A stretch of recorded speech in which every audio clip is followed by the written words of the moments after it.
So this morning's first speaker is Hanno Böck, speaking on the burden of faulty TLS implementations. If you want to read up on Hanno, you can look at the app and it'll have his bio, but I'll just leave it there and we'll hand it straight over if you can give him a warm welcome.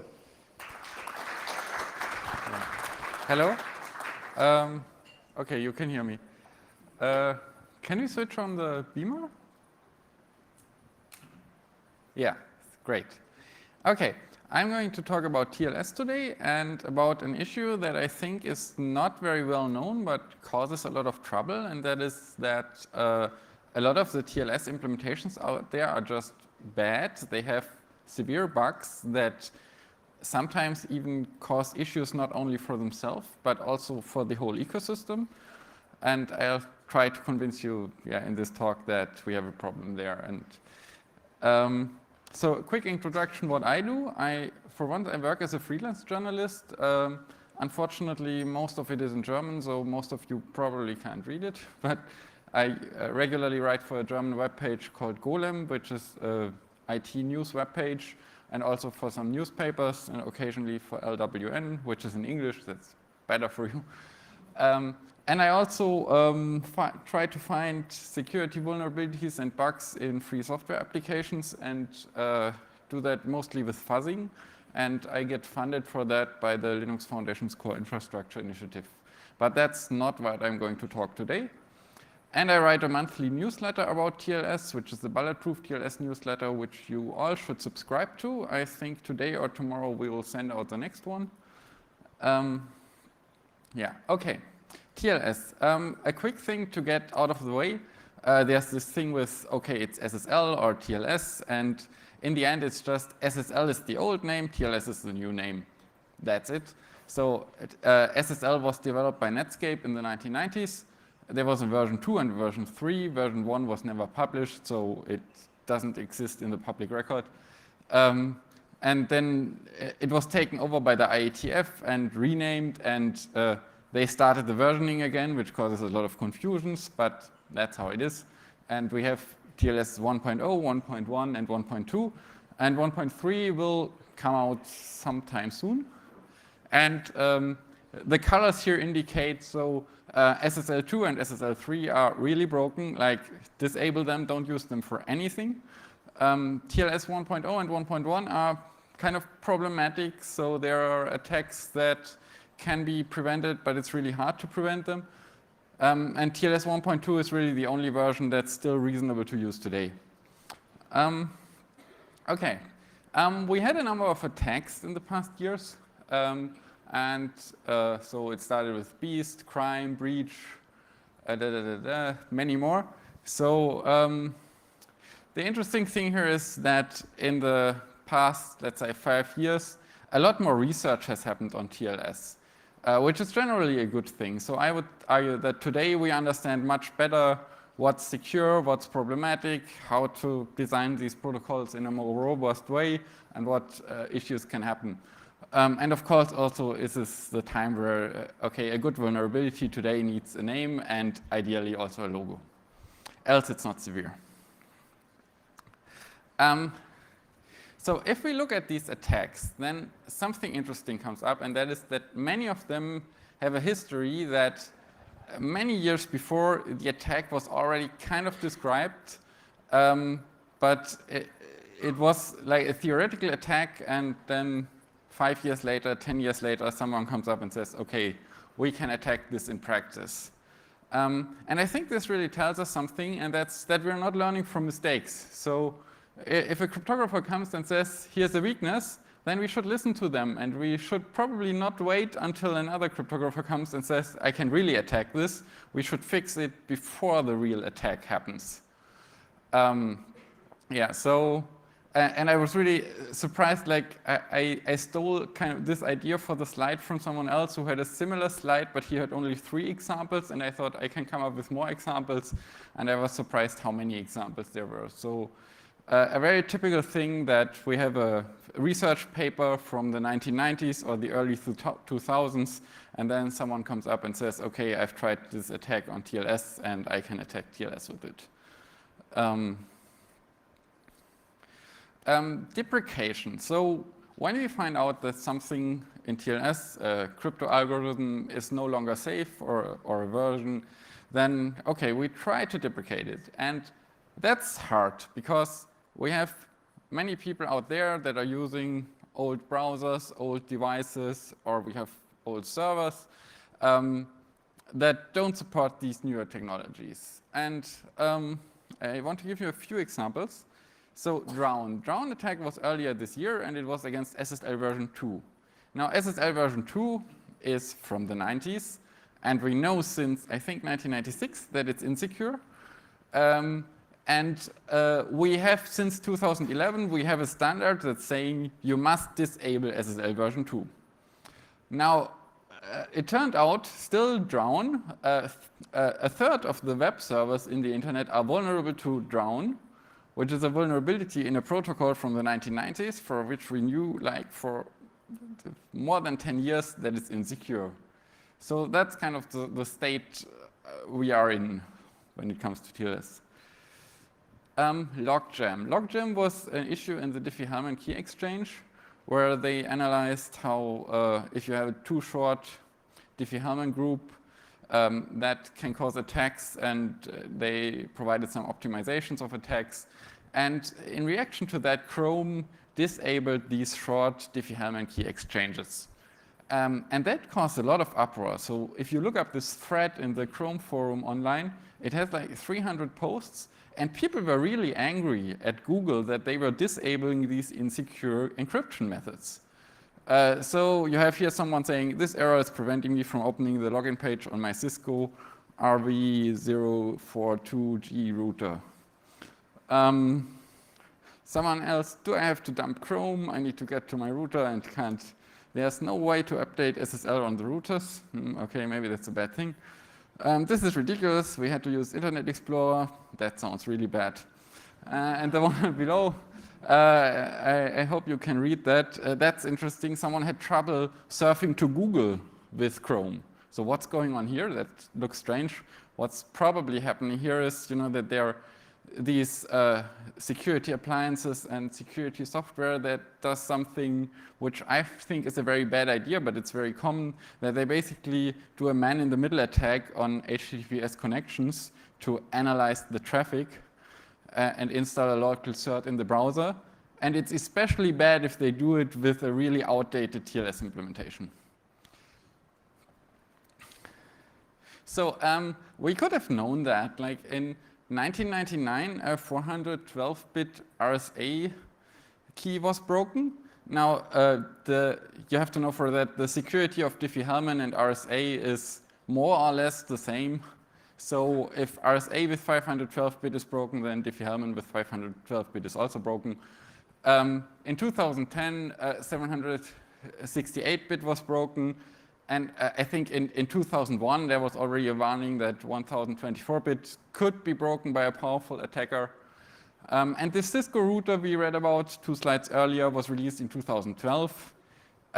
So I think this is bad. So in 2012, a device gets released which has crypto on it, from which we clearly know that it's not secure. So more examples for this. In 2010, Nokia, which I think no longer exists by now, I don't know, released the Lumia 800 phone, which had an email client only supporting SSL version 3. Remember SSL version 3 from the 90s, old Netscape thing, and the successor of it was released in 1999. And then Poodle came along. The Poodle attack was against SSL version 3, and then many email providers said, okay, we will disable this old protocol. And people having this phone, which was a really expensive phone, no longer could access their email. And Microsoft said, oh, this Windows Mobile version is no longer supported. We won't do anything about it. There was a very similar case with the AVM Fritzbox router, which had an option to fetch emails for you and had basically the same issue. And the surprising thing is this is happening again. So we already know that TLS 1.0 and 1.1 are not really as secure as we would like them to be, and we probably want to deprecate them at some point. I would like to deprecate them today. But we still have software, like new software, that only supports TLS 1.0. And one prominent example is Apple Mail. So yeah, why is this happening? So today we're in a situation where vendors of devices, of sometimes really expensive devices, seem to think it's acceptable to deliver substandard TLS crypto to you. And I think this needs to change.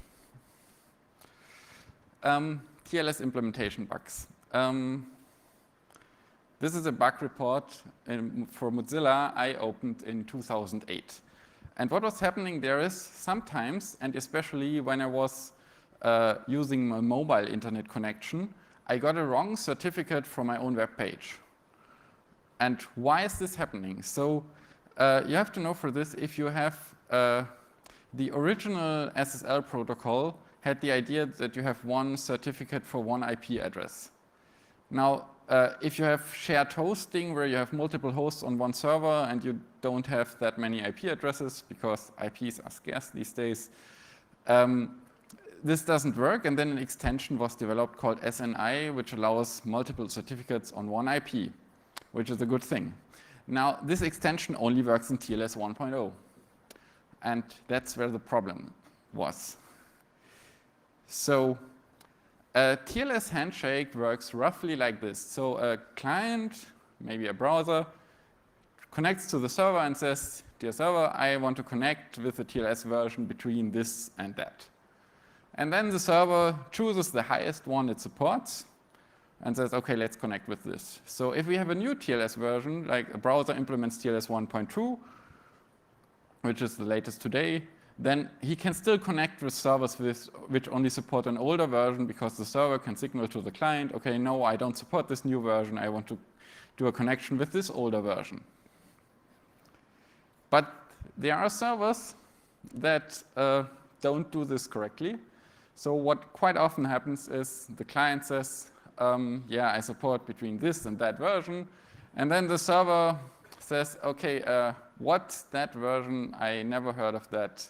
This didn't even exist when I was developed. So I don't answer, or I send an error. This is called version intolerance. And this is always a bug. So this is not standard conformant behavior. If you have a server like this, the server is broken. But the browser vendors, yeah, and also there's a strange variation of this where you try it with TLS 1.2 and the server then wants to downgrade to SSL version 3. And if you try it with TLS 1.0, the server will happily connect with TLS 1.0, which is kind of weird. Now, browsers learned about this, and there were just too many servers with this broken behavior to fix them all, and then they implemented a workaround. So what a browser does, it first connects with the highest version it supports, then it tries again with one lower version, then it tries again with one lower version.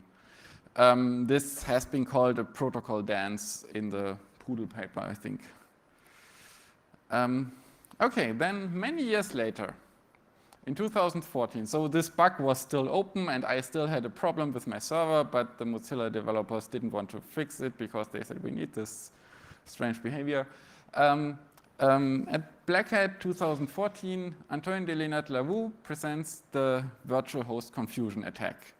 And now suddenly these downgrades become a security issue, which seems kind of obvious because if you retry to connect with older and older versions, then an attacker can trigger that because an attacker can just say, okay, if the first connection attempt block, second block, third block, and then he has this older SSL version, that maybe there's a vulnerability in it. And that's exactly what happened there. There was an attack that required SSL version 3, and you could downgrade as an attacker to this older version. Then Poodle was essentially the same. Poodle was a vulnerability in SSL version 3. And you would say, okay, SSL version 3 from 1996, we don't care if that's vulnerable, but if you have these downgrades, then an attacker can force your browser to use this older version and the attack works again.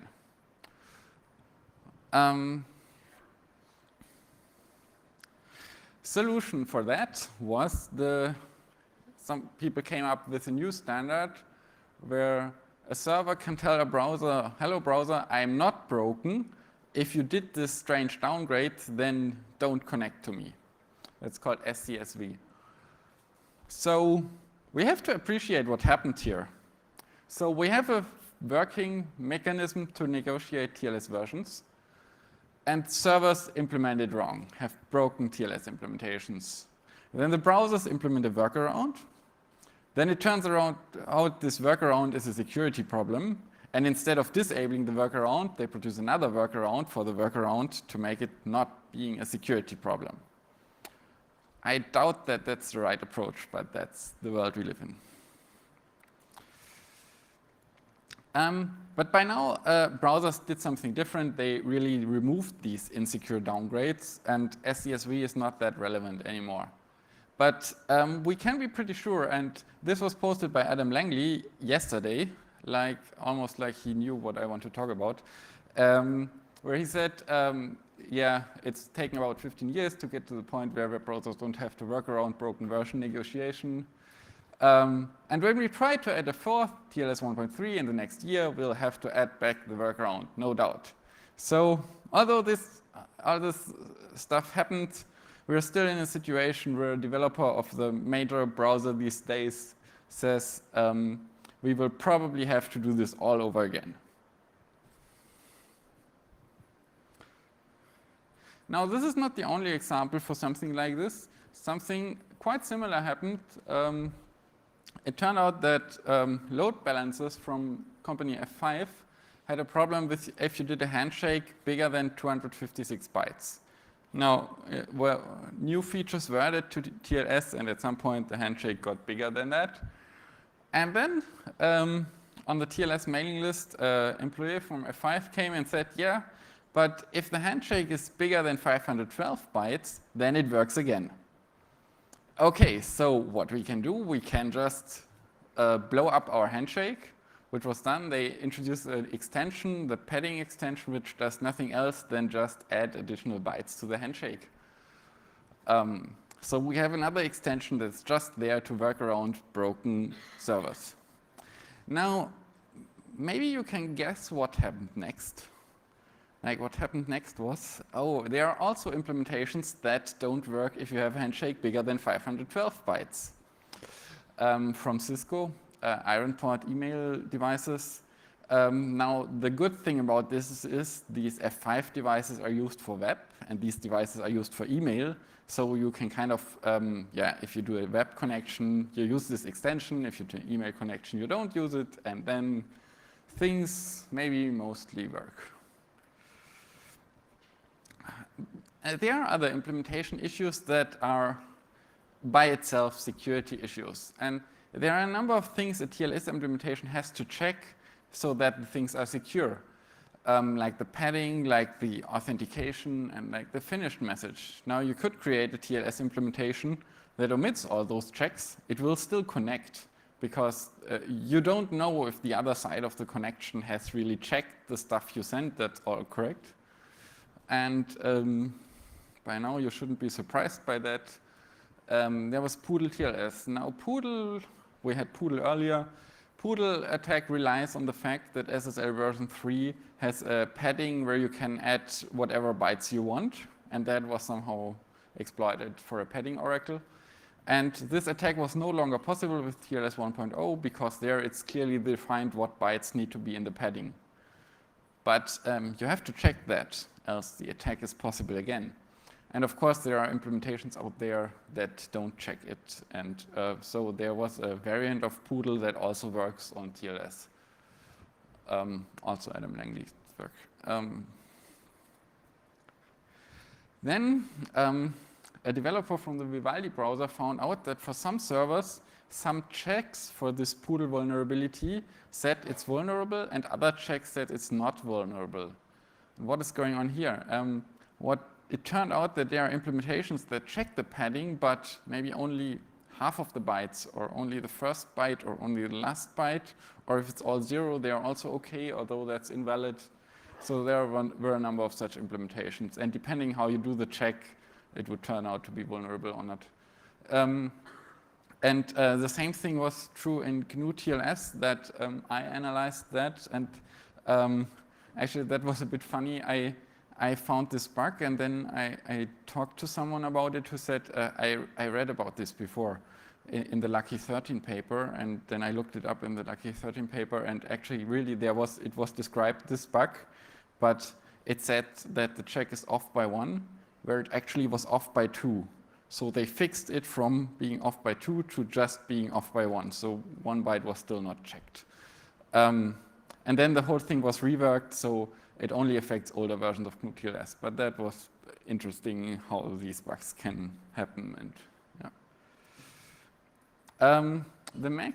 Now, the MAC is a basic mechanism to protect the authenticity of TLS messages, which is an important thing. So TLS is not only about encryption, it's also about authenticity, which essentially means nobody can change what you're sending. So this is important because even if an attacker cannot read your message, if he can modify it, then he can use it for like cross-site scripting or things like that. And there were a couple of server implementations that just didn't check the MAC at all. Affected F5, Cisco, Fortinet. You may see a pattern that some of these companies turn up quite often on these slides. And there's a thing called the finished message, which is protecting the whole handshake. So after server and client have initiated a connection, they do a check of a hash of all the previous handshake messages, which prevents that an attacker can like, exchange messages in between. And there were also implementations that didn't check that. Was the same guy who found this poodle only some bytes checking issue. RSA CRT. CRT stands for Chinese Remainder Theorem, and there's a way to use this theorem to speed up RSA signatures. And the way this is done is that so an RSA key is basically a product of 2 primes. And if you have these 2 primes, which you have if you have the private key, you can use them to calculate, to do 2 smaller calculations instead of 1 big calculation, which is faster. But it is dangerous, because if one of these calculations goes wrong and you produce a signature, this signature is of course wrong, but it also means the attacker who sees this signature can calculate your private key.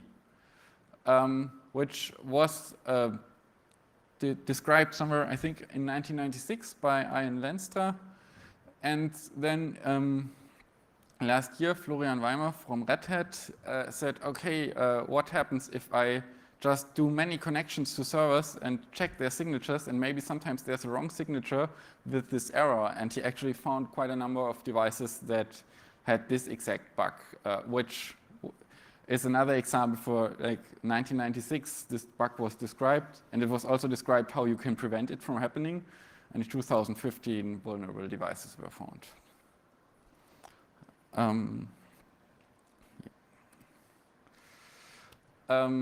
Yeah, and then one of these minor things that pop up every now and then was recently described on, I think, a Mozilla mailing list, that there are servers, if you have an extension that has no length, so it's maybe just enabling some feature, and you put this at the end, then the server doesn't allow a connection. What was mentioned was IBM Web Server Application Server. So now the TLS implementations try to order the extension in a way that the last extension is never an empty one.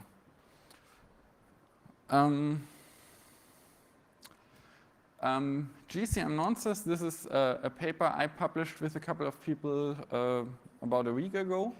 So the GCM algorithm, that's basically the modern way of doing TLS, because all the other crypto algorithms have turned out to be insecure in some way or another. So GCM is the state-of-the-art symmetric encryption we use in TLS today. And it needs a nonce value. A nonce stands for number used once. So yeah, it needs to be a number. It doesn't have to be secret. It just needs to be unique. So you should never use the same nonce with the same key twice. And TLS, the TLS standard is an example for a bad specification because it doesn't tell you how to do this.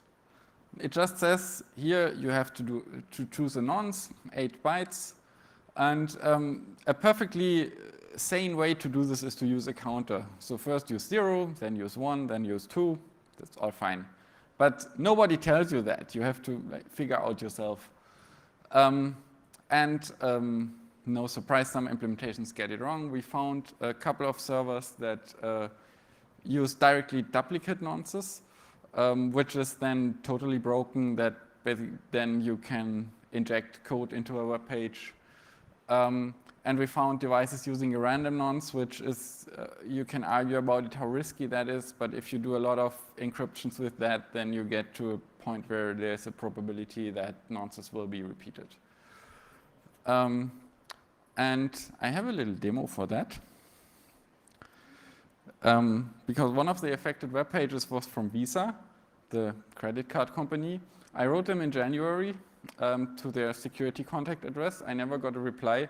If anyone knows anyone at Visa, they can contact me. I will explain the issue to them. So I'm surfing to the web page of an attacker.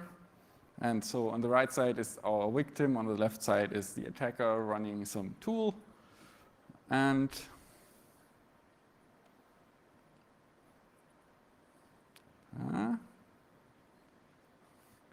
it doesn't work 100% reliably. But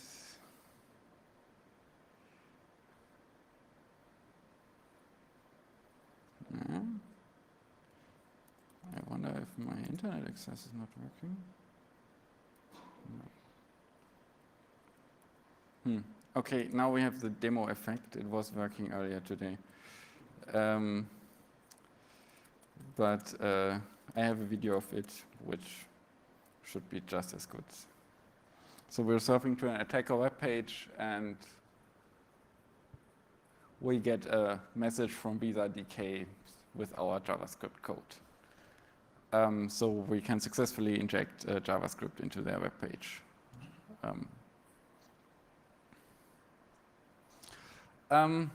If you look at the OpenSSL documentation, you see that these workarounds for bugs, that has been a problem for a long time. So there are many options in OpenSSL where you can enable a workaround for a bug. Most of them are undocumented, so yeah, they are there, you can enable them, nobody tells you why or why not. And there are also many in the code, if you look them up, they are now disabled, so they were having this workaround at some point in the past and then figured out, okay, there are probably no more of these broken devices. But this has been an issue like since we use SSL. Mathematics. So cryptography is based on mathematics. And now, okay, we usually assume that we do something like a multiplication, that the result is correct. And all our security assumptions are based on the fact that the result is correct. Like we heard earlier, there was this RSA issue. If you have a calculation with the wrong result, then the attacker can learn your key. So what happens if our math functions produce wrong results? And there was a bug in OpenSSL early last year, which I found quite interesting. That OpenSSL has a function for squaring, so you just take a number by the power of 2. And it produced wrong results in some very rare cases, and it only produced wrong results in 1 out of 2 to the power of 128. So really rare, and there's no way to hit these cases by chance. So you either have to analyze the source code or do something different smart. It turned out that fuzzing is a very effective way to find these bugs. So it was possible to find this bug with a fuzzing tool. And then I looked deeper into it and found various such bugs in various TLS implementations. So there was a bug in OpenSSL in the mod X, which is essentially the function for RSA and Diffie-Hellman. nobody has figured out whether that's exploitable or not, but it is concerning if the RSA function is producing wrong results. Same thing in NSS for other inputs, but same function that produces some wrong results. Then in the nettle library, which is used by GNU TLS, there were some bugs in the elliptic curve calculations. And quite recently in OpenSSL, there were several bugs in the poly 1305 authenticator. Usually these are carry propagation bugs. So if you do a calculation in a large number, you may know that from school. When you added two numbers, if it's bigger than 10, you have to add a 1 to the next column. It turns out that these situations, quite often you get that wrong, and these bugs are relatively common. These were all found with American Fuzzy Lob. And what I was doing there, so all of them were found by me, that I used fuzzing to generate inputs for these functions, and then I compared two different implementations. So if OpenSSL does an exponentiation and libgcrypt does an exponentiation, and the result is different, then something is wrong, because an exponentiation has a clear, unique, correct result. A problem with this is I don't see how you could test this remotely. So so if I only have access to a device over a network, or even if I have access to the device itself, but I don't have the source code, then I don't see a way to find these kinds of bugs easily. Yeah, and this is a bit the conclusion of all these things. I would say almost every imaginable TLS implementation flaw can be found in the wild. This is also, if you are doing security research, I would recommend, if you want to write a cool paper about TLS, just look how TLS works and then think, okay, can this go wrong? And how can it go wrong? And what happens then? And can we check for this? Then you do an internet-wide scan for this, and then you will probably find some implementations that get it wrong. So what can we do about this? Testing. What's a bit unfortunate is that I think we don't have good test tools for TLS implementations. There are a number of tools, but all of them are not really satisfying. So what I would like to have is that I say, here's my server. Dear test tool, just test the server for all these TLS issues. And then give me a summary and tell me if there's anything that's not compliant with the standard that's weird. Unfortunately, there's no tool that's covering all the issues that I described here, and not even, like some of them you cannot test remotely, but most of them can be tested easily, and there's no conclusive tool for that, and that's really something I would like to have. And some of them are going in the right direction, but like, for example, Scapy, SSL TLS, and TLS Fuzzer, they say, okay, the problem is doing these tests with a normal SSL implementation is difficult. For example, OpenSSL doesn't support sending invalid packages. And that's what you want to do when you test for these bugs. So they have their own implementations, but I think TLS Fuzzer doesn't support elliptic curves, so it's lacking a lot of features. And Scapy SSL TLS didn't support GCM last time I checked. Yeah, it's getting better, but I think we really should have such a tool. As I said, we don't have a thorough TLS test suite.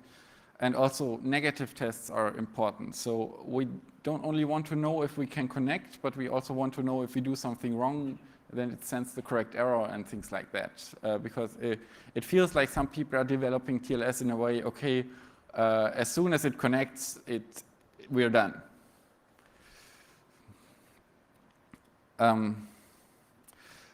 Identifying devices. So when we wrote this GCM paper, what was really a problem was, okay, I knew there are these 180 servers that are vulnerable to this issue, but which product is this? Like, I know, okay, Visa's web page, but what are they using? I don't know. And there I'd say, so there's a header in the HTTP standard for if you have a load balancer or something that should add this header so that you can debug which device was actually responsible for doing this TLS connection, but nobody's using it because people say, okay, we don't want to show an attacker what device we're using, but you're also not showing it the security researcher. And I think this is bad. I think we should be more transparent about what we're using there. I assume this is a controversial opinion, but if you're a device manufacturer and a security researcher finds a bug in your product, you want that security researcher to be able to contact you. So conclusions, old attacks are coming back and we don't learn from mistakes. Implementation bugs produce security risks, and they also produce security risks not only for the people using these devices, but sometimes also for the ecosystem at large. Please avoid re-implementing TLS if you're not up to it. I don't understand why so many people put their own TLS stack in their devices. I mean, I know OpenSSL has problems, but OpenSSL is much better than most of the implementations you will come up yourself. And vendors ship substandard TLS stacks, and I don't think this is acceptable. Tell this to Apple. And we need better testing tools. Yeah. Thanks for listening, and if you have questions, yeah. Yeah, we've got 4 questions here. Starting off, if we could put the questions up on the screen. So when can we expect to see TLS 1.3 become widely available for use? Your slide mentioned sometime soon.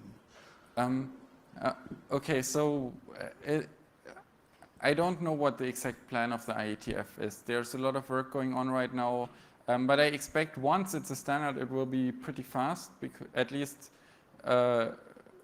because the browsers are really much faster on these days than they were earlier. So Google is heavily involved in specifying the standard, and I expect that Chrome will probably ship TLS 1.3 a couple of weeks after it's standardized.